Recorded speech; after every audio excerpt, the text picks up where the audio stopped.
Hello friends, আজ নিয়ে এসেছি আপনাদের সামনে প্লাবে আয়ুর্বেদার ডবল স্টেম সেল পাউডার। এটি আমাদের শরীরে সিএনটি এর কাজ করে, অর্থাৎ সেলুলার নারিশিং থেরাপির কাজ করে। এটি আপনারা এইভাবে জলে গুলে ইনটেক করতে পারেন অথবা মুখে দিয়ে চুষে চুষেও নিতে পারেন। আর এটি ইনটেক করলে কি পাবেন?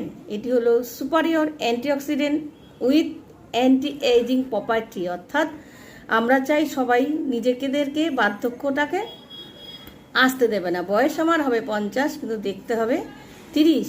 এই superior antioxidant property, anti ageing প্রপার্টির প্রোডাক্ট এছাড়া আমাদের ভেতর থেকে মাথার চুল থেকে পায়ের নখ পর্যন্ত প্রত্যেকটা অর্গানের সেলকে ভালো রাখবে। Nerve cell, bone cell, heart cell, blood cell, অগ্নাশয় cell, liver cell, kidney cell, blood cell এবং ব্যথা বেদনা থেকে কাজে লাগবে।